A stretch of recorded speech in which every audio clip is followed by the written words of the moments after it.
Boa noite a todas e todos. Estamos juntos para mais um seminário aberto do Instituto Langage e hoje quem coordena o seminário, uma vez por mês, a primeira, não, já é segunda, né? Me ajuda aí, Daniel. A segunda quinta-feira de cada mês, quem coordena, então, é o Daniel Mar Pérez, professor da Unicamp. O tema de hoje ele vai falar para vocês, vai apresentar os convidados dessa noite. O nosso formato é sempre uma fala disparadora, seguida aí de um momento para perguntas. Nós agradecemos aí a parceria com o Daniel, agradecemos aos convidados e te passo a palavra, Daniel. Muito obrigado, Érica. Muito obrigado, Sérgio. Boa noite a todas e todos. É um prazer estar mais uma vez aqui com vocês. A gente teve um primeiro encontro, estou vendo a Ana Rapp aí agora. Oi, Ana. A gente teve um primeiro encontro onde eu apresentei o livro, na verdade, a tradução, as reflexões de antropologia de Kant, que já foram publicadas pela editora Langage, nessa tentativa de fazer uma linha de publicações de história e epistemologia, uma reflexão histórico-epistemológica sobre a ciência, em especial as ciências psi. Depois avançamos na apresentação em outro encontro com o professor Richard Siman e a professora Fátima Caro Preso, onde eles mostraram uma parte do trabalho que estão desenvolvendo e que futuramente estará no formato de um livro. Um pouco se tratava da questão da ciência inventada por Freud, entre a neurologia e a teoria da cultura. E, bom, esse trabalho foi mais ou menos apresentado rapidamente também no encontro anterior. E hoje temos a doutora Francis Fontana e o professor Eladio Craia, estou identificando os dois aqui, que vão nos falar do trabalho que eles estão fazendo, que também resultará em um livro onde nós vamos discutir alguns temas desta relação entre história e epistemologia, entre essas reflexões acerca dos elementos histórico-epistemológicos que, de algum modo, deram origem à teoria e à clínica psicanalítica, ou que movimentam os elementos da teoria e da clínica psicanalítica contemporânea. Não vou tomar mais tempo, vou passar a palavra a Francis e a Eladio para que eles rapidamente se apresentem. Podemos fazer uma apresentação de uma meia hora entre os dois e depois deixamos um tempo para perguntas e para debate. Assim encerramos em tempo. É com vocês. Certo, Daniel, muito obrigado.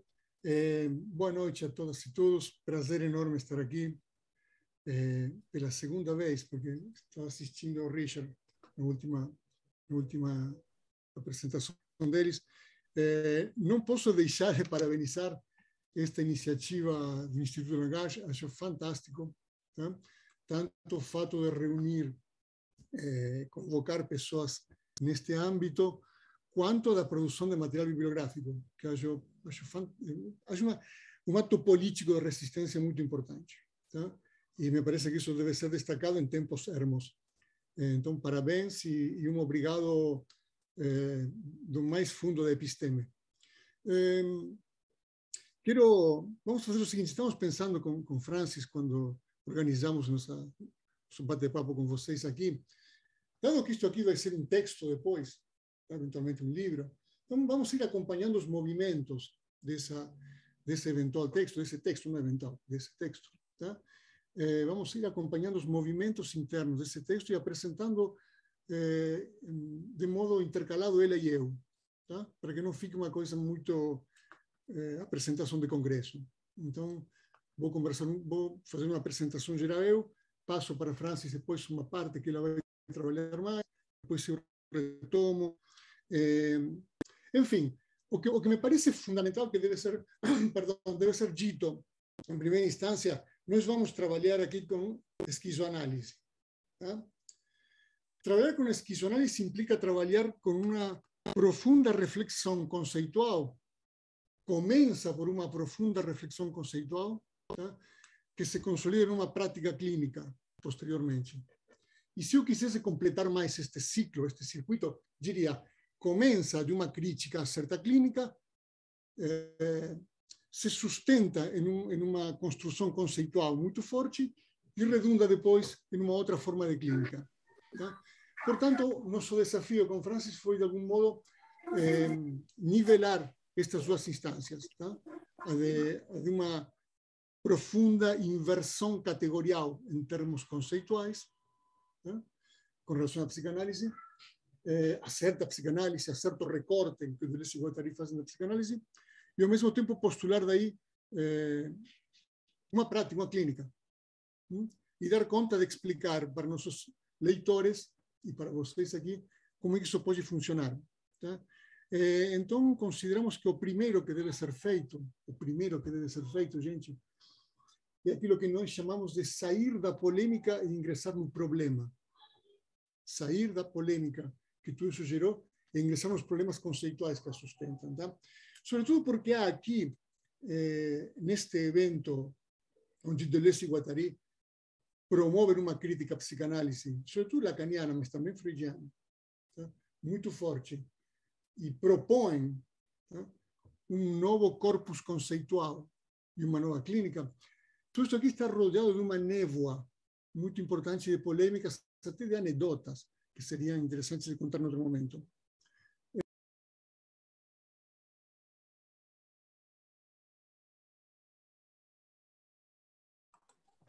Seu microfone fechou. Isso. Ele tem vida própria. Nos encontramos perante um campo reflexivo que se deflagra a partir de vários registros. Primeiro, há uma questão política e de política acadêmica, de fato. Tá?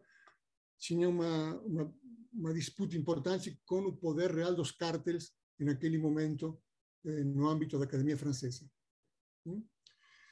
Há uma disputa em termos conceituais de fundo, que a gente vai tentar dar conta dela no texto. Tá? E há, sobretudo, uma posição política a partir disso. Tá? Esclarecer onde acabam o conjunto de polêmicas e onde começam os trânsitos conceituais, especificamente, será nosso métier no texto e aqui. Então, nós pensamos em blocos para esse texto. Tá? Depois desta introdução, que deverá ser um pouco ampliada, evidentemente, vamos começar pelo ponto central, onde se inicia a discussão, que é a tópica da psicose. Por isso, a primeira parte do texto, tá? E lembrem que a esquizoanálise surge da psicanálise, ela devém da psicanálise. Tá? Não é uma prática alheia, não é outra forma de terapia exógena. Ela vem do próprio horizonte epistêmico e clínico da psicanálise. É uma crítica a isso. É uma reconfiguração em torno disso. Então, o primeiro que vamos tentar fazer no texto é expor certos movimentos freudianos e lacanianos pontualmente, tá? Em torno da psicose. Por quê? Porque é o elemento que depois Guattari e Deleuze vão tomar como pedra de toque. Os dois grandes textos onde se opera todo o debate entre a psicanálise clássica e a proposição de Deleuze e Guattari se chamam, tem como subtítulo os dois textos, Capitalismo e Esquizofrenia. Tá? Portanto, a tópica da psicose é singularmente fértil para entender onde esteve a crise conceitual e depois clínica. Então, vamos começar de um modo muito específico e tomando questões muito pontuais, tá? Vendo esses que chamamos de movimentos, e não de reconstituição de argumentos, sino de movimentos, para entender que conceitos daquilo que se pensa em torno da psicose em Freud e Lacan dão início à crítica, ou a deslocamento conceitual, se vocês quiserem, de Deleuze e de Guattari. Para deixar claro e trazer para a superfície quais são os conceitos, depois em chave teórica, que deverão ser transitados. Então, esse é um segundo momento, puramente filosófico, diria eu, puramente teórico. Aí entram os grandes debates conceituais na psicanálise clássica, o problema da lei, o problema do inconsciente, do estatuto do inconsciente, o problema do desejo, né? Enfim, e o problema do complexo de Édipo, evidentemente, se chama anti-Édipo no texto. Para deixar, então, um terceiro momento do movimento interno do texto, onde pensamos como, tentamos expor como certos movimentos finais do lacanismo, topicamente a segunda clínica, tá? De algum modo, em certo sentido, por um clima, por um zeitgeist, por um espírito do tempo, tá? Mas também pelo encontro muito tensionado entre estas críticas e o último segmento da reflexão lacaniana, como há reflexos na própria psicanálise, digamos, lacaniana. Tá? Para tentar mostrar que não se trata de uma polêmica infértil, sino que ela deu, de algum modo, uma produção muito singular, tanto pelo lado da esquizoanálise como prática, mas também, no que diremos, na própria psicanálise lacaniana. Tá? E depois, finalmente, vamos expor alguns traços do que seria uma clínica, especificamente, como é que a esquizoanálise se faz mesmo.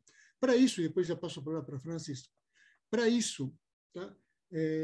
Contamos, afortunadamente, com o que assim se chama 2 anexos importantes do livro. Tá? Uma entrevista com Clarissa, que é uma esquizoanalista que trabalha com isso, que é reconhecida, que faz formação para outros esquizoanalistas, que transita pela clínica habitualmente. Tá? Ou seja, alguém que faz, tá? Esquizoanálise. Faremos, então, uma entrevista guiada em termos conceituais para ela expor como se faz concretamente uma prática esquizoanalítica. E depois, finalmente, a Francis vai falar isso depois, a Francis vai contar sua experiência em labor, onde ela fez estágio. Tá? Tem até fotinhos muito bonitas lá. Tá? Então, me parece que esses 2 anexos vão a enriquecer de um modo singular, tá? Quando a gente explica os movimentos centrais da clínica na esquizoanálise. Tá? Esse seria mais ou menos o movimento geral. Uma polêmica e um problema, o problema da psicose, os grandes debates conceituais, a incorporação na segunda clínica como reflexo disto e a prática da esquizoanálise. Seria o movimento interno do texto, que me parece bastante abrangente nesse sentido. E, bom, para falar da primeira parte, deixemos as pessoas que sabem. Francis, falei demais. Então, boa noite, né? Obrigada, né, Instituto Lalang, pela oportunidade de estar aqui, pelo convite do Daniel. Vamos começar aí falando um pouquinho do que moveu a gente a trabalhar alguns conceitos, principalmente no que diz respeito à temática das psicoses no Freud. Porque, equivocadamente, né, tem-se uma ideia que o Freud não se preocupou com as psicoses, e isso é um equívoco.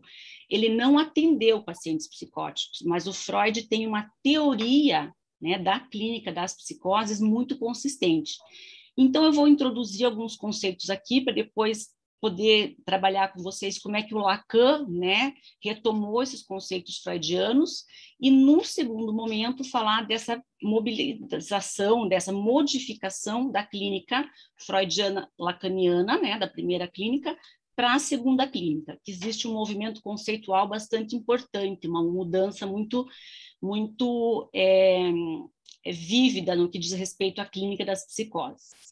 Bom, né, o Freud ele começa a estudar as psicoses já em 1896, no rascunho K e no rascunho N. Né? Ele começa a nomear, então, a neurose histérica, a neurose obsessiva e as paranoias. É o primeiro contato que ele vai ter com as psicoses. Só que, como se sabe, nesse momento, não é. O Freud estava, então, aí formalizando a teoria, né, psicanalítica, e ele vai, então, se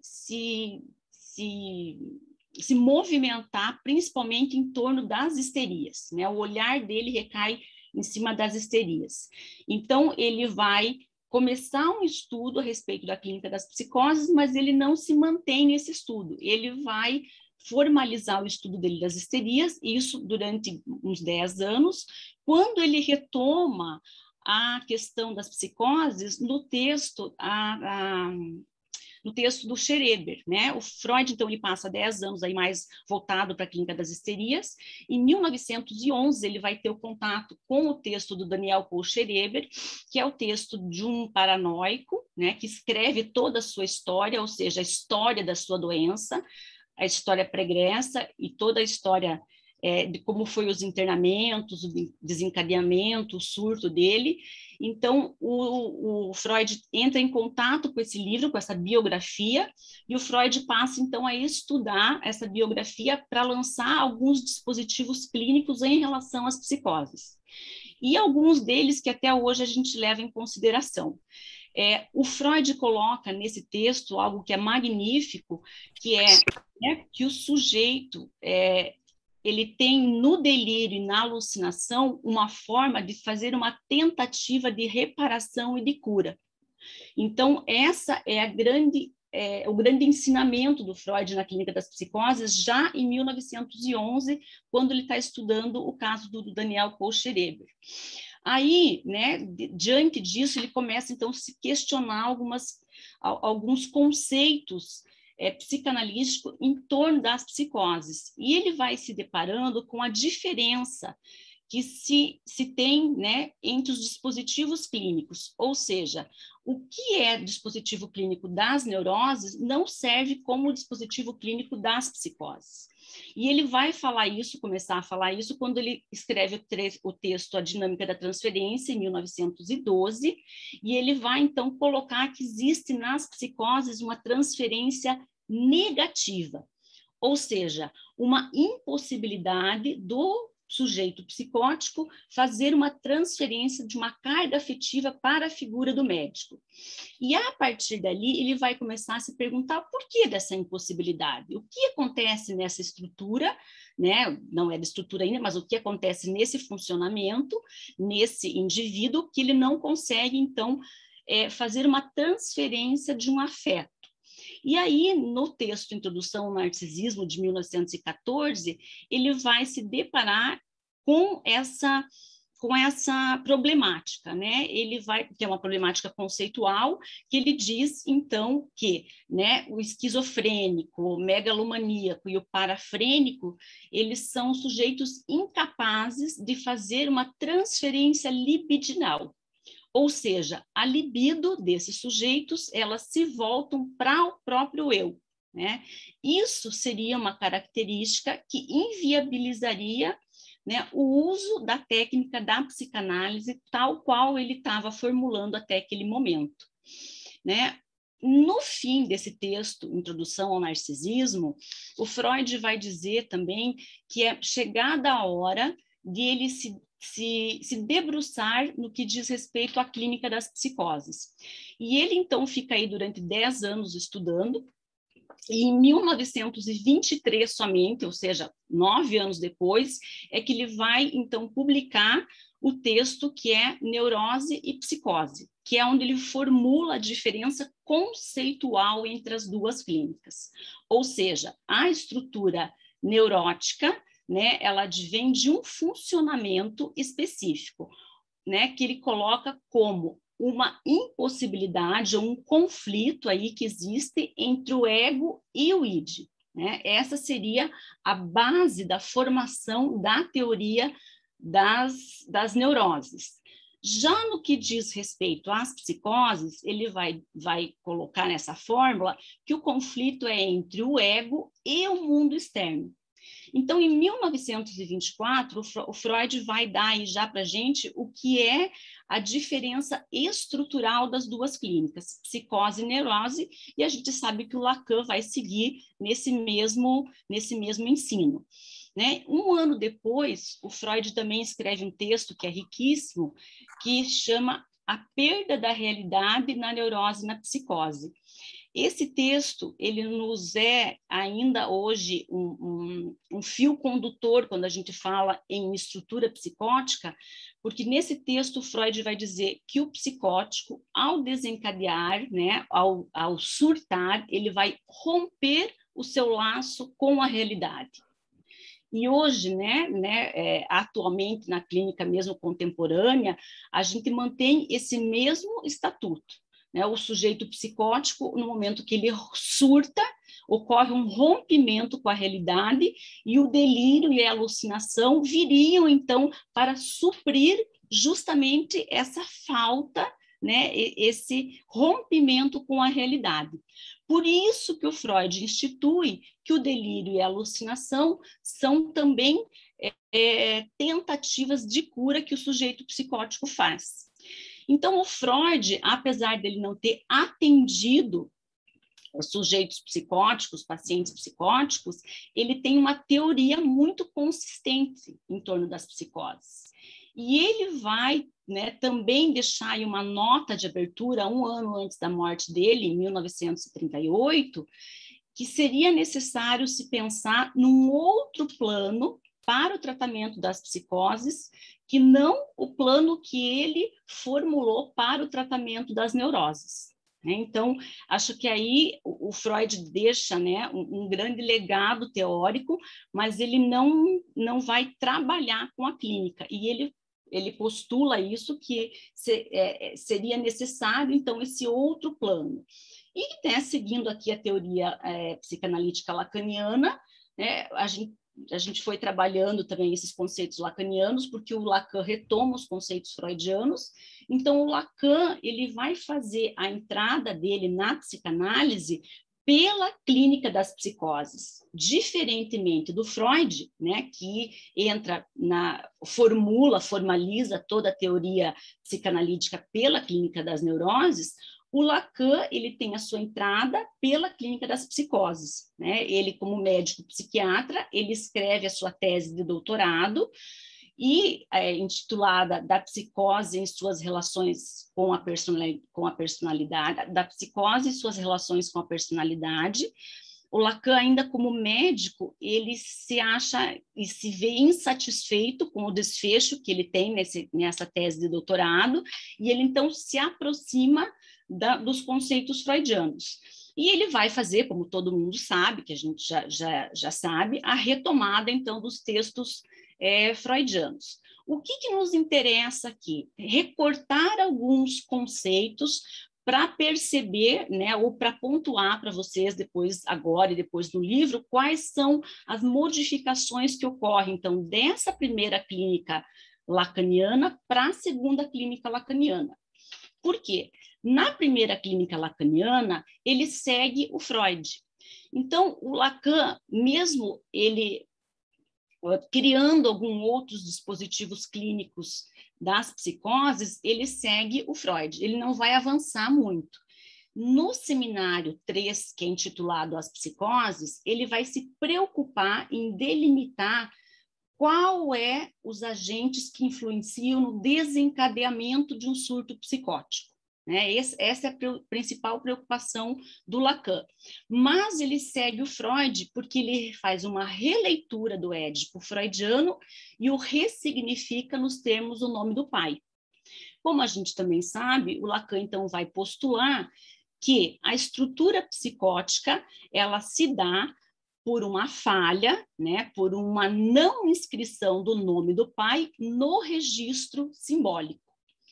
É nesse momento que o Lacan vai, então, postular os registros. Ele vai formalizar o que é o registro imaginário, o que é o registro simbólico e o que é o registro real, justamente para poder avançar um pouco no que diz respeito ao tratamento clínico, né, das psicoses. Mas o Lacan, quando ele escreve, então, o texto de uma questão preliminar a todo o tratamento possível da psicose, que é um texto que está nos escritos, de 90 páginas, ao fim desse texto ele diz: eu não vou ultrapassar Freud. Ele é muito categórico com isso. Então, no primeiro ensino, a gente tem algumas considerações, né, alguns conceitos que ele formaliza, mas ainda ele segue os textos freudianos. A preocupação dele nessa primeira clínica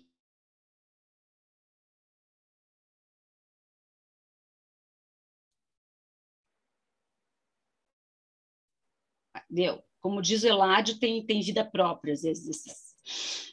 Então, nessa primeira clínica, ele ainda está seguindo os conceitos freudianos, né? E ele não tem ainda outros aparatos teóricos que possa fazer avançar no que diz respeito à clínica.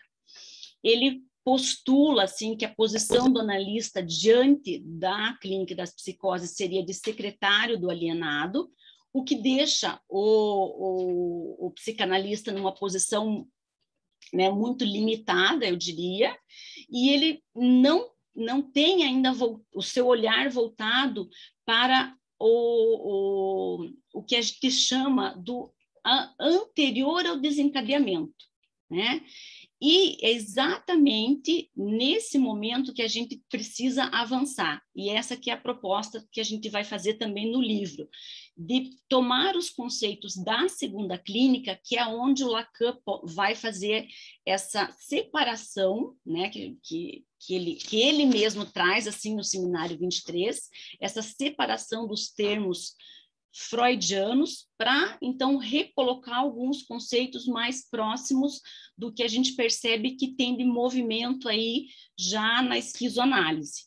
Então, esse é um movimento que a gente vai fazer no livro, trazer um pouco dos termos freudianos, trazer a primeira clínica lacaniana, para depois mostrar esse movimento em torno da segunda clínica e essa aproximação à esquizoanálise, ou seja, como a esquizoanálise trabalha com a psicose e como isso também teve um certo movimento na psicanálise lacaniana.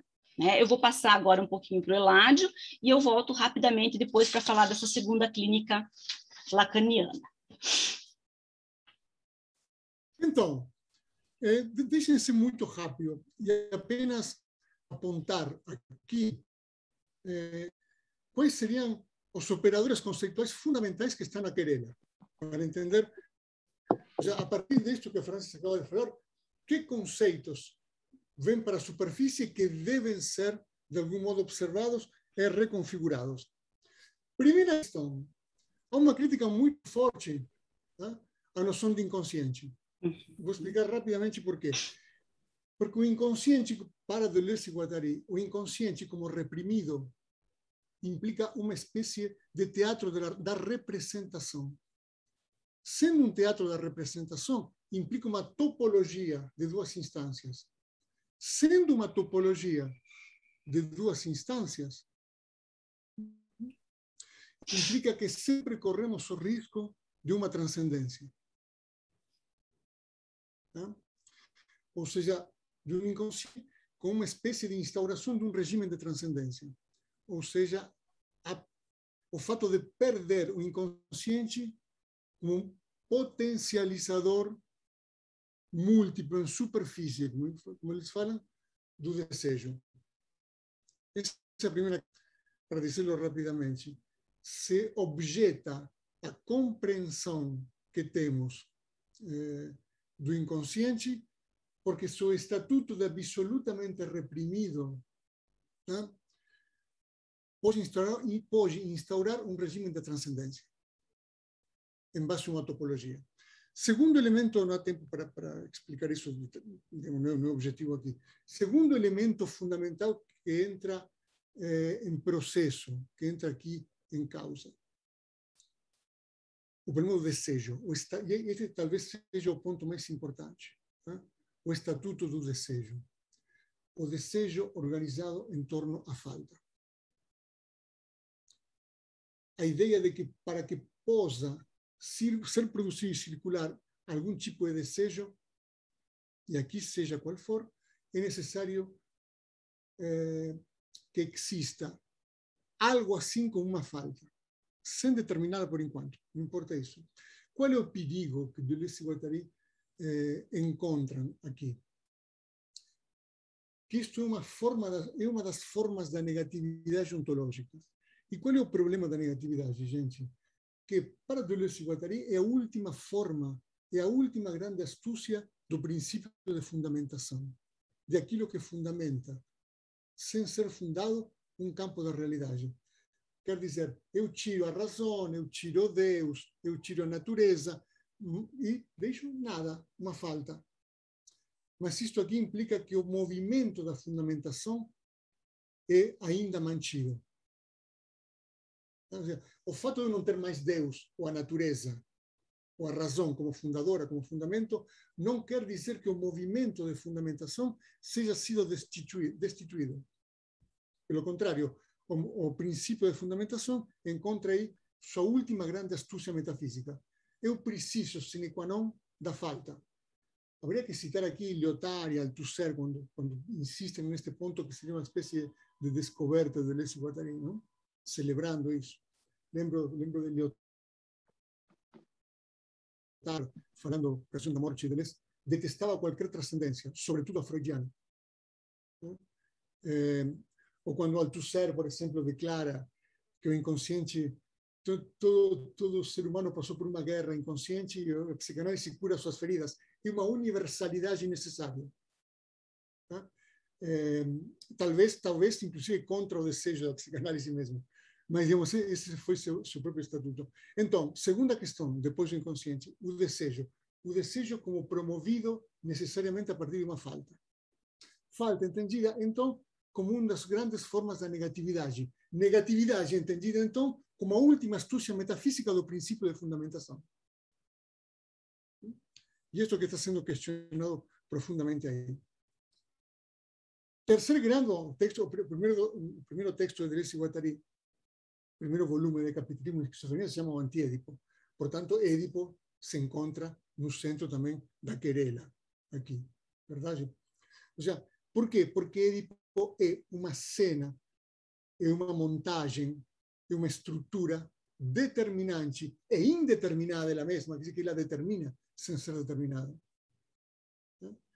da qual você pode extrair depois, a posteriori, singularidades, mas você não pode singularizar ela.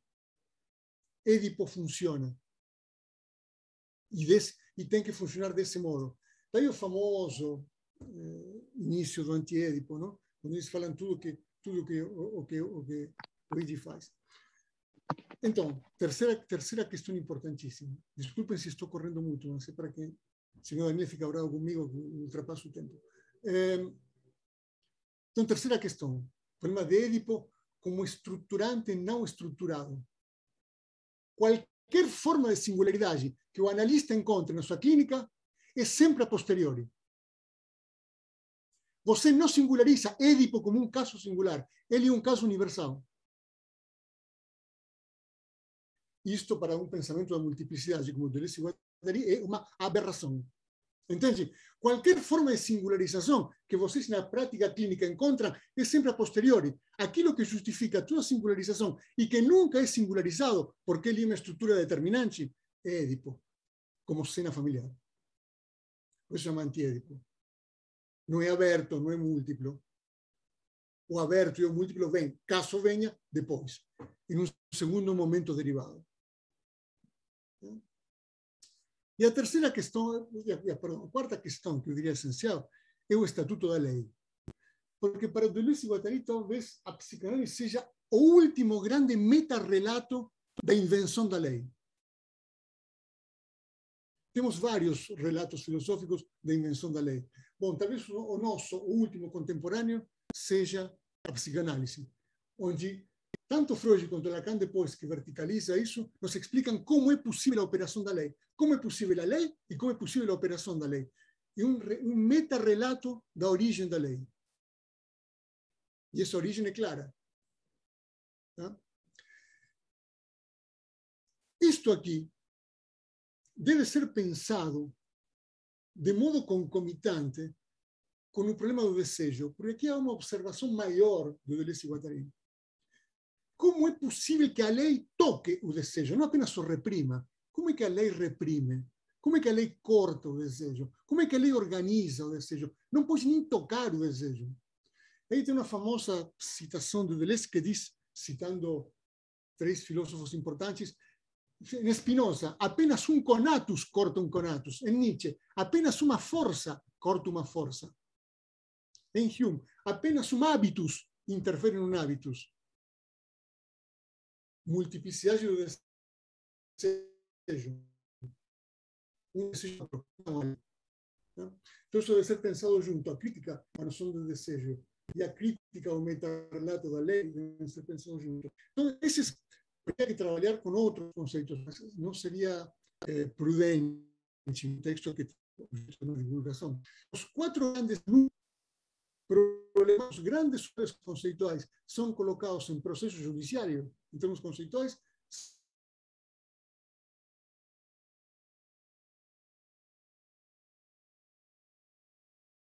Está travado para mí, ¿trabó ahí? Sim, Eladio. De qualquer forma de variação posterior, tá?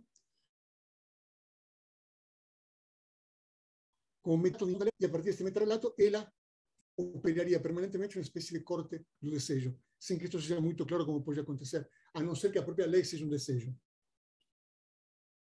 Para Deleuze e Guattari. Tá? Quero fechar com uma coisa. Há uma entrevista onde Deleuze diz o seguinte: pessoal, não é para disputar quem tem razão ou não. Não é para ver quem está certo. Nunca se tratou disso. Tá? Se vocês, diz Deleuze, se vocês acham que a psicanálise funciona, está tudo bem, funciona. Este texto, diz ele, é para aqueles que acham que não funciona também. Tá? Que há aporias, que há limites, que há tensões problematizantes, que há lusco-fuscos, que há regiões obscuras. Então, não é um comparativo de quem chegou mais perto da verdade das patologias psíquicas, o qual seria uma infantilidade. Não se trata disso. Não estamos comparando dois pensamentos, a ver qual é melhor. Tá? Estamos dizendo que é o que eles encontram de problemático e como tentam, insisto, esquizoanálise e críticas delusiano-guattarinianas são endógenas, internas. Não é uma prática externa, não é gestalt, não é uma coisa que vem de fora. Tá? Vem internamente a psicanálise. Tá? Então, essa citação me parece importantíssima, quando ele diz, gente, se você acha que está funcionando, está tudo bem, não é um problema. Mas se vocês acham que há alguns problemas, que tal a gente ler um pouco disto?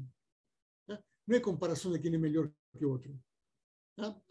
Dito tudo isto, a partir deste embate conceitual, aquilo que a Francis antes nos contava de como se chega a isto, quais conceitos são criticados, este resumão que eu fiz aqui, sobre Deleuze e Guattari. E isto pode ser que seja um pouco o clima da época também. Lacan mesmo já tinha iniciado uma crítica a Édipo, a noção de Édipo forte naquele período, ele mesmo. Tá? E tem tudo campo anedotário, o jantar de Lacan com Guattari, o jantar na casa de Deleuze, a convocatória de Deleuze por parte de Lacan, todo um anedotário biográfico, muito grande em torno disso. Houve um embate concreto, tá? Em termos pessoais e políticos e teóricos. Digamos, o que nós queremos especular no segmento final, que é o que a Francis vai falar agora para fechar, é justamente que se deu a partir deste embate teórico. Tá? Que aconteceu? E que aconteceu onde? Bom, na esquizoanálise, por um lado, que vai ser o capítulo final, como é que saiu uma clínica de uma teoria nova. Tá? Mas, por outro lado, o que aconteceu também no território, na esfera, no marco da psicanálise lacaniana? Digamos assim, pensando um pouco, muito insisto, como Francis vai falar, tem a ver com o próprio Lacan, com movimentos internos a Lacan. Tá? E, evidentemente, especulamos nós, muito vai ter que ver também com este embate conceitual, de ajustes conceituais fortes, enfim, que vão acontecer depois. Deixo isso para Francis, para fechar isso aqui. Bom, vamos lá, então, ver se eu consigo fazer um fio condutor aí, né, nisso que o Eladio estava colocando. Essa segunda clínica lacaniana, como o Eladio colocou, se aproxima muito da teoria conceitual aí deleuziana, né? E esse movimento, ele é visível. A partir da década de 70, a gente tem todos os teóricos colocando aí que começa a se dar o giro lacaniano. E o Lacan, ele começa, então, já no seminário 19, que é o PIR de Lacan, né, a criticar o Estatuto do Édipo. E no seminário 23 é o momento que ele rompe com os conceitos alguns conceitos da primeira clínica e que ele rompe com o Freud. Ele vai estudar aí o caso, né, ou os escritos do James Joyce, e ele vai, então, apresentar o James Joyce como um psicótico que não desencadeou. E, a partir disso, toda a teoria, todos os conceitos, todos os dispositivos clínicos são revistos no Seminário 23, que é onde ele faz a mudança conceitual, né? Ele, então, abandona alguns conceitos, ele cria outros conceitos e modifica outros. E isso que a gente vai acompanhando ao longo do seminário. O que se dá? O Lacan, ele vai perceber que existe um limite no sentido, né? Que o sentido levaria sempre a um outro sentido, a um outro sentido, a um outro sentido, ou seja, um significante é outro significante, é outro significante, e que o registro simbólico seria infinito, ou seja, não se terminaria nunca uma análise. Então, essa é a primeira crítica. Outra crítica que a gente acompanha aí no Seminário 23 é justamente a questão do Édipo. Nas psicoses, há uma não inscrição do Édipo, né? Não há a castração. Então, como que vai se operar numa estrutura onde não há Édipo? Né? Essa que é que é o olhar do Lacan nesse momento, então, do Seminário 23. Ele vai, então, rever a questão da interpretação, ele diz que a psicanálise está muito interpretativa, ele repensa alguns conceitos e reformula os registros, e ele vai ser categórico no Seminário 23 quando ele diz: o registro imaginário eu os retirei dos textos freudianos, que diz respeito à introdução ao narcisismo. O registro simbólico eu os retirei dos textos que são, né, dos textos do inconsciente. O registro real é o meu sintoma, ele diz. E é aqui que eu crio uma clínica que se separa da clínica freudiana. É aqui onde ele vai eleger, então, outros dispositivos. Um deles é o conceito de gozo, né? Quando ele opera aí na clínica das psicoses, pensando que o psicótico sofre de uma invasão de gozo, desse outro o tempo todo, na paranoia esse outro que é perseguidor, na esquizofrenia esse outro que fala nele o tempo todo. Então, o Lacan, ele vai trabalhar no Seminário 23 muito em função desses novos dispositivos clínicos, que é os registros e essa possibilidade que uma psicose não desencadeie se o nó borromeano ficar conciso, né? E isso que é a grande novidade para a clínica das psicoses, porque ele percebe que o Joyce, com os escritos, ele não desencadeou a psicose. Ou seja, ele consegue fazer dos seus escritos um sintoma, um sintoma, como Lacan vai colocar, e nessa nova possibilidade não ocorre o surto. Então, o Lacan, ele vai se voltar para esse outro funcionamento, ele vai recolocar algumas questões em relação ao inconsciente, que se aproximam, então, desse inconsciente maquínico, né? Um inconsciente que é muito mais pulsional, né? É um inconsciente que é muito mais libidinal, é muito mais vivo, que ele fala que é esse inconsciente até a céu aberto nas psicoses, e o Lacan vai falar muito a respeito do fala-ser. Ele abandona a categoria de sujeito na segunda clínica lacaniana e passa a usar o fala-ser, né, como esse novo sujeito que porta um corpo, que está afetado pelo gozo, que está afetado pela linguagem, que não é mais mobilizado ou só pela inscrição ou não do nome do pai, ou seja, pela internalização ou não do Édipo. Inclusive, na segunda clínica lacaniana, né, essa outra clínica lacaniana que a gente chamou no livro, ele vai colocar um enunciado que é todo mundo delira, né? Ele vai mostrando como essa diferença estrutural entre neurose e psicose não é mais tão clara, e ele vai inventando, ele diz isso, né, que ele inventa, então, essa clínica que é a clínica do real, que vai trabalhar mais com os conceitos de acontecimento, contingência, né? E ele se aproxima aí do que a gente diz no que diz respeito à clínica das psicoses, e se aproxima desse conceito até do corpo sem órgãos, que é o corpo do psicótico, né? Que o psicótico ele não porta um corpo, ele é alguém que é desabonado do registro imaginário, né? Que é o que dá consistência para o corpo e consistência para o eu. O psicótico ele não tem esse corpo, né? Ele precisa formar esse corpo, então é um corpo sem órgãos. E pensando nisso que a gente foi fazendo essa aproximação, né, da segunda clínica lacaniana para os conceitos que a gente trabalhou também no antiédipo.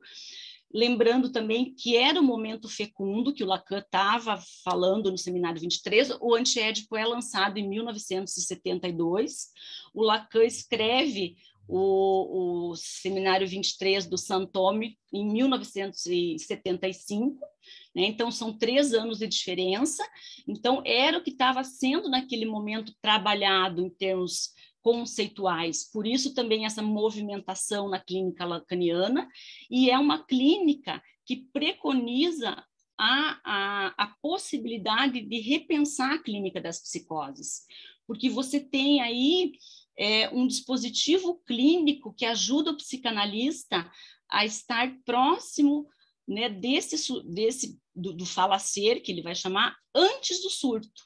Então, acho que essa que é a grande contribuição aí da segunda clínica e que se aproxima, então, com os conceitos mais fecundos aí, trabalhados no antiédipo.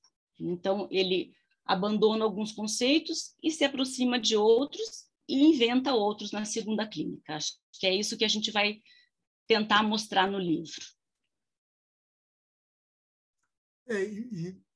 Desculpa. E exatamente a partir disso é que fechamos, porque eu sei que não quero usar mais tempo ainda, e a partir disso é que fechamos com as grandes propostas, quando falamos de esquizoanálise, quais são as grandes propostas teóricas, além de clínicas, evidentemente. Tá? Ou seja, aí falaremos do inconsciente maquínico, aí falaremos do agenciamento, aí falaremos dos devires, do molecular, do molar. Tá? Ou seja, nesse último capítulo, onde a gente vai, de algum modo, não apenas falar de uma clínica, sino dos conceitos propostos efetivamente por Deleuze e Guattari, né, porque senão vai parecer que fosse apenas uma operação crítica, quando na verdade é toda uma produção conceitual em torno disso. Então, deixamos esse último capítulo, tá, para a gente justamente propor, tá, trazer para a superfície os grandes movimentos conceituais em torno do Deleuze e Guattari. E acho que com isso fechamos. Bom, mais ou menos dá para ver que o trabalho dos textos de Richard Simanki e Fátima Caro Preso, de algum modo, vão mobilizar as condições epistemológicas da origem da psicanálise com Freud. Não? Nós vimos a apresentação de Fátima e de Richard, onde eles foram lá nos textos pré-psicanalíticos para ver quais eram os elementos epistemológicos que de algum modo podiam fazer surgir uma teoria e uma prática clínica e de algum modo sustentar essa prática clínica durante algum tempo. Com os textos de Francis e de Eladio, nós vamos, digamos, para a final do século XX. E aí vamos a discutir também outros pressupostos epistemológicos da clínica e da teoria psicanalítica, que são discutíveis mesmo, não? Entender a repressão como uma transcendência é uma leitura muito particular com a qual não concordo. Eladio sabe há mais de 30 anos, por isso a gente continua sendo amigo, mas me parece que é interessante discutir, porque aquele texto de 1972 colocava em questão um modo de entender a repressão muito específico, em um certo canon de leitura, digamos, psicanalítica. Mas me parece que não é necessário sustentar a ideia de uma repressão como um sistema de transcendência. Entender a falta como negatividade é totalmente certo. O que ainda não consigo entender qual é o pecado da negatividade. É claro, para um espinociano, por exemplo, como Eladio, a negatividade, evidentemente, é um pecado. Mas a mí me parece que justamente es lo que puede movilizar otros modos de entender a clínica. A presencia de ausencia me parece que es fundamental en la clínica psicanalítica, tanto freudiana cuanto lacaniana. O Ford da ejemplo de eso, y me parece que eso se sustenta a partir de una negatividad, sin caer en una idea de fundamentación. Me parece que ahí también podríamos discutir eso. O Édipo, que es estructurante, es interesante eso. Hay una cosa que me parece que es interesante colocar aquí. Hay algunas lecturas decolonialistas contemporáneas que hacen una crítica ao Édipo. Nós vemos que a crítica ao Édipo já foi feita em 1972 por Deleuze e Guattari. E se vamos para trás, já tinha sido feita, inclusive dentro dos próprios discípulos de Freud. Um deles, Winnicott, por exemplo, faz uma crítica bastante grande acerca do Édipo. Então, é uma coisa que é interessante para aqueles que estudam psicanálise hoje, é entender que a crítica ao inconsciente, a crítica à falta, a crítica à lei, a crítica ao Édipo, não são uma novidade. Percorrem praticamente os 130 anos de história da psicanálise. E me parece que estes textos nos trazem essa história, por isso são interessantes. Eu vou dar um detalhe: a lei, e isso é literal, não é uma interpretação minha, letra, diria meu professor Guido de Almeida. A lei em Lacan é o desejo do pai. Portanto, se um desejo é o que se opõe a outro desejo, a lei em Lacan é o desejo do pai. É literal, isso no ensino de Lacan. Portanto, aí não haveria problema de entender a lei como desejo do outro, desejo do pai. Então, depois da crítica de Deleuze em 72, nós poderíamos dizer: o que eu estou dizendo está dito no seminário da década de 60. Então, é possível de ser revisto. Há uma outra coisa que eu gostaria que, não agora, mas futuramente, no texto, introduzam, não sei como, que é a problematização do sadismo e do masoquismo, que você, Eladio, tem se dedicado bastante durante muito tempo, e que me parece que seria interessante que vocês dois introduzam isso dentro do texto, porque o inconsciente, a falta, a lei, o sadismo e o masoquismo, me parece que constituem os pilares fundamentais desse debate que se inicia nos anos 70 e que me parece que se reformula, porque Francis sabe muito bem, a noção de perversão em Lacan é também reformulada nesse período. Quem sabe se não é possível fazer também, como estão fazendo com os outros pontos, fazer com esse aí. Finalmente, eu queria lembrar que hoje estava dando uma volta pela internet e eu acho que eu vi um vídeo que está traduzido por Anderson Santos, que afortunadamente está aqui entre nós. Estou vendo ele aqui, Anderson Santos. Não sei se foi você que traduziu o vídeo de 1987, a entrevista de 1987 a Guattari. Vocês, sim, sim. Anderson? Uhum. Anderson traduziu uma entrevista a Guattari em 1987, onde Guattari disse um pouco, vai no sentido que dizia Eladio, a crítica não é uma crítica exógena, não é uma crítica de fora da psicanálise. A crítica é uma crítica de dentro. E diz, a crítica não é uma crítica nem à psicanálise, é uma crítica ao estruturalismo. Por aí se entende essa virulência de Eladio contra a questão da falta e da lei, que são os dois elementos estruturales o estruturalistas, si quiser, que se colocan, y que Eladio, como buen deleuziano, ataca en ese punto. Y me parece que en ese sentido esa entrevista es bien interesante. Está en internet, fue traducida por Anderson y vale mucho la pena ver. Entonces, nada, yo acho que aquí tem algunas cuestiones. No sé si tenemos tiempo, porque ya terminamos con ahora, Erika y...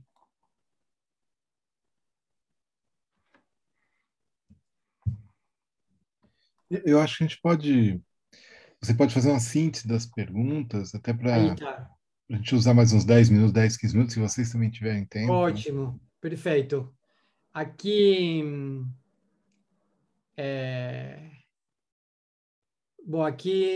dice, será resaltada en un libro a importância da política nesse debate para Francis e para Eladio, tanto de contentamento da psicanálise ao tratamento do sujeito burguês do capitalismo, assim como a proposta de Guattari de clinicar as instituições, ou até mesmo das relações de Lacan com Marx no seminário 17.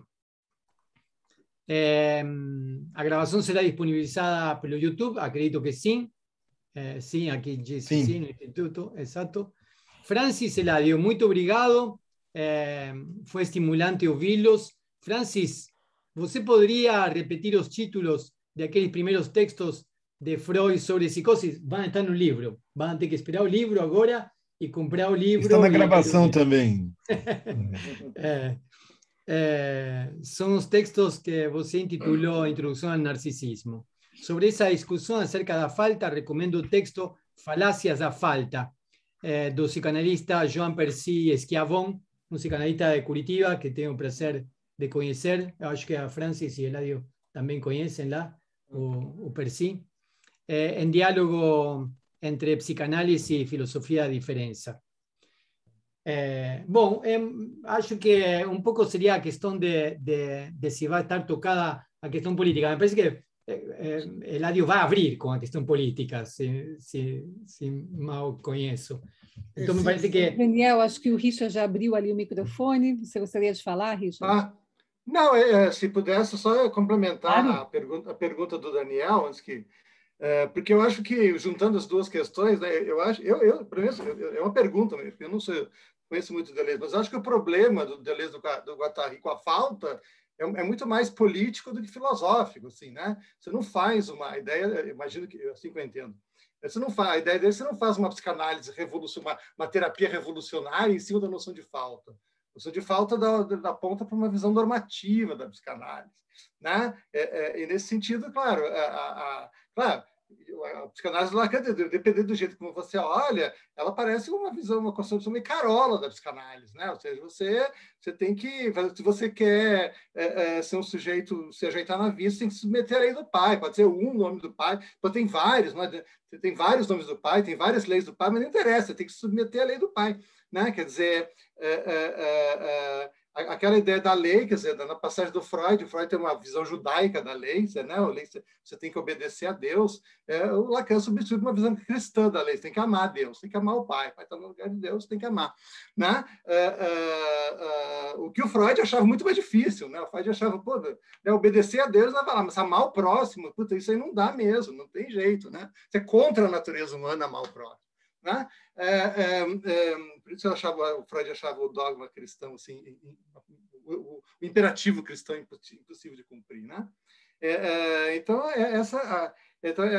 sei lá, isso que eu queria perguntar se isso faz algum sentido. Agora, além disso, só com relação ao livro, assim, só uma curiosidade, como é que vocês vão? Porque parece que tem tem o Lacan e tem o Deleuze e Guattari, e eu não entendi exatamente o que vocês pretendem fazer, tentar achar que tem alguma espécie de conciliação possível, ou às vezes parece que está cedendo uma vela para Deus e outra para o diabo, né? Mas exatamente como é que vocês pretendem encaminhar o negócio? Então, vamos começar pelo que realmente vale a pena, tá? Que é o problema da falta e da negatividade, porque tudo gira em torno disso, e portanto da lei também. Tá? Richard, eu não acho que seja exclusivamente político, vou te falar. Tá? Acho que de fato é político também. Você não faz uma política a partir de um imperativo de negatividade, concordo. Tá? Mas eu acho que é uma matriz filosófica assim forte em termos conceituais. E digamos, para qualquer filosofia, vou dar um passo atrás, para qualquer filosofia da expressão e da potência afirmativa, seja Nietzsche, seja Bergson, seja Spinoza, seja certo Hume, seja certo Hobbes, inclusive, tá?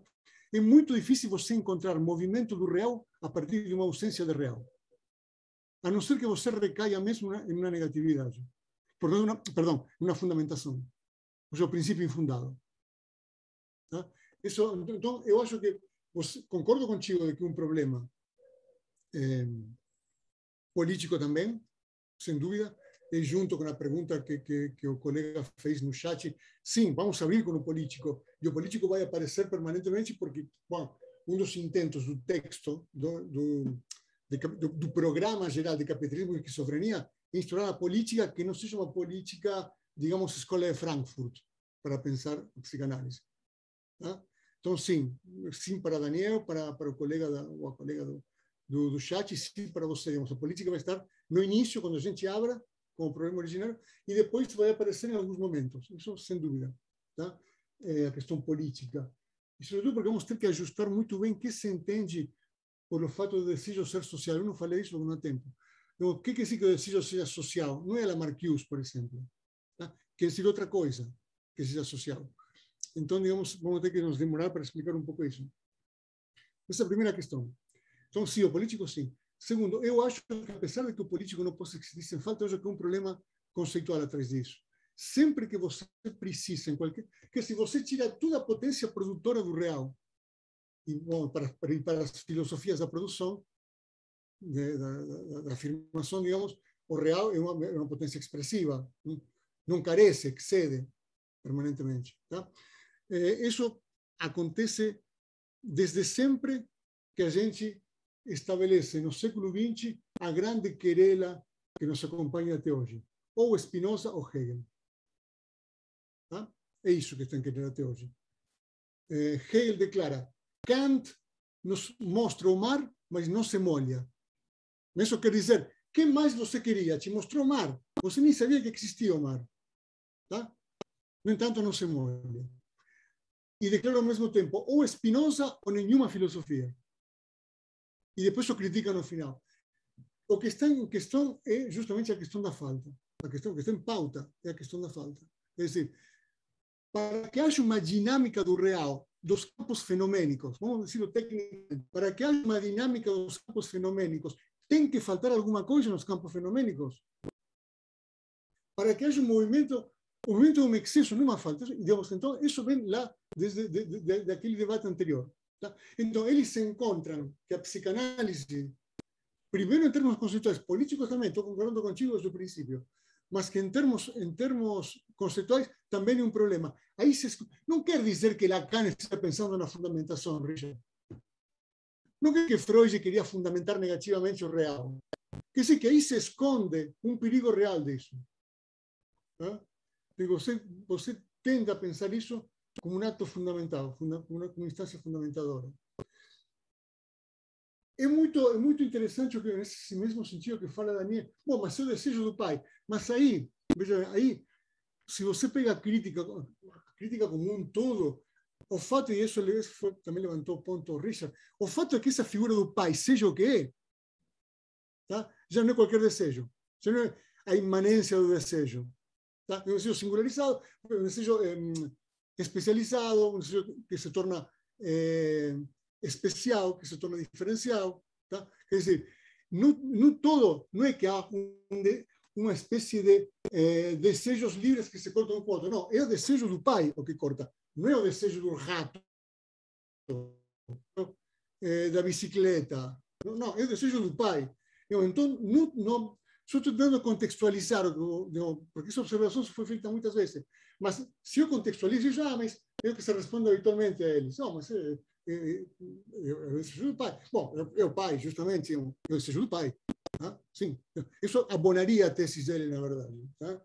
Não se trata de uma proliferação imanente do desejo. Para Deleuze e Guattari. Tá? Isso é o que estou tentando especificar. Então, bom, não sei, acho que falei demais. É por aí. Não sei, Francis, quer falar alguma coisa?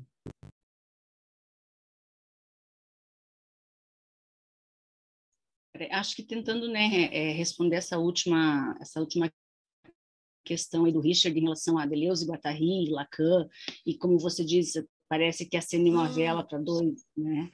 Acho que por isso que a gente tem aí como fio condutor a clínica das psicoses, para ver onde há uma aproximação e uma possibilidade que a teoria possa contribuir para a prática clínica. Né? Então, talvez, né, se trate realmente de pegar os conceitos de um e de outro e ver o que a gente vai conseguir elaborar para uma consistência clínica, né? Acho que essa é a ideia, né? Seria interessante... Deixando claro as diferenças, digamos, irreconciliáveis em termos conceituais em muitos pontos. Isso é... Não é que, assim, o que estamos querendo fazer é mostrar que há consequências não apenas para a esquizoanálise. Essa foi a ideia. O sea, que no es apenas que se crea una clínica y una teoría singular, sino que hay reflexos también, como comenzamos hablando de una crítica interna, endógena, bueno, hay reflexos endógenos también, no propio psicoanálisis, diríamos, tradicional. Es interesante esa idea de colocar a psicosis como fio conductor, y a partir de la psicosis como fio conductor, ir costurando as noções de inconsciente, desejo, falta, lei, Édipo, para poder articular isso até o final. Agora, por isso que vocês deixaram o sadismo e o masoquismo de lado, porque aí teríamos que puxar outro fio, que seria o fio da perversão. Então, trabalhar outro, talvez seja um trabalho a futuro, pegar outro fio com a questão da perversão e ver como é que se costura isso a partir desse... Bueno, se você quiser, a gente coloca tudo também. Não, porque não temos muito tempo, muito espaço para poder. Mas muito bem. Bom, obrigado a todos. Acho que vai ser está sendo um espaço bem interessante de discussão e trabalho, não só a apresentação da ideia, né? O Richard contribuiu com uma crítica que acho que vale a pena a gente considerar, mas eu queria destacar, Eladio, da sua fala, que eu gostei muito, que acho que isso é importante para o livro, é essa ênfase que você trouxe no início, de que essa é uma crítica que é uma crítica interna, não a crítica de fora da psicanálise, como você sabe muito bem, né, que normalmente esse texto é tomado como uma crítica exógena, como uma crítica de alguém que está olhando de fora, né? Uma crítica que nem é, por boa parte dos psicanalistas, não é nem reconhecida como crítica, porque olha como se fosse algo que não tem nenhum valor psicanalítico, né?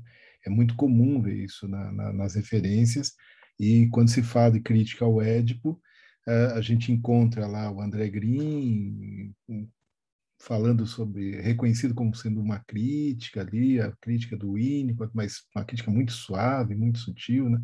Mas normalmente não se coloca nessa linhagem a crítica que está lá presente no Anti-Édipo. Recentemente, antes de morrer, espero que vocês tenham contato, né? Morreu o ano passado, Mustafa Safwan, e ele escreveu dois livros importantes antes da morte dele, um sobre a sociedade edipiana e um último, para completar um trio de livros, né, que ele escreveu um livro sobre o Édipo, um livro sobre a sociedade edipiana e terminou com um livro sobre a sociedade pós-edipiana, fazendo uma crítica radical ao pensamento freudiano e também uma crítica à lógica dos três tempos do Édipo Lacan como aquilo que estruturaria, então, como você mesmo apresentou, né, estruturaria algo que deveria ser singular, mas que acaba caindo em categorias, e ele faz uma crítica bem interessante sobre, e retoma um pouco a crítica do Deleuze-Guattari, traz a do André Green, ele faz um apanhado das críticas sobre o Édipo e finaliza com o livro com uma boa consistência, assim, de dentro também da psicanálise. Foi muito mal aceito, assim, foi, mesmo com seus 90 e tantos anos, agora, né, nós realizamos um evento com ele em parceria com a Ali, Espaço Analytique, e foi assim, teve gente que levantou da cadeira e gritou com ele, umas coisas meio assim, meio bárbaras, assim, tá gravado isso, né, assim, mas ele firme, né? Foi bem interessante, assim, esse momento final. Ele fala: eu entrei pelo Édipo, mas estou saindo da vida, saindo do Édipo, né? Tirando o Édipo desse lugar que ele se encontrava na posição central da psicanálise. Então, foi um homem corajoso no final da sua vida de enfrentar essa organização psicanalítica que ele chamou de organização religiosa. Ele escreve isso no texto. A gente corre perigo, então? Organização religiosa. A gente corre algum perigo, então? É um bom perigo. Eu gosto desse tipo de perigo. Eu gostei muito da sua fala. Eu acho que é importante livros assim que colocam para pensar, né? Que não fica ali falando o mesmo daquilo, recuperando os textos e falando a mesma coisa, né? Acho que a gente já tem maturidade para avançar nas críticas, né? Como você diz, são problemas, né? Lógico que são polêmicos, mas são, sobretudo, problemas que precisam ser trabalhados e problematizados e avançados no campo da psicanálise. Então, fiquei bastante feliz com a sua fala. Inclusive, a ideia não é apenas... Espero que o livro saia logo, né?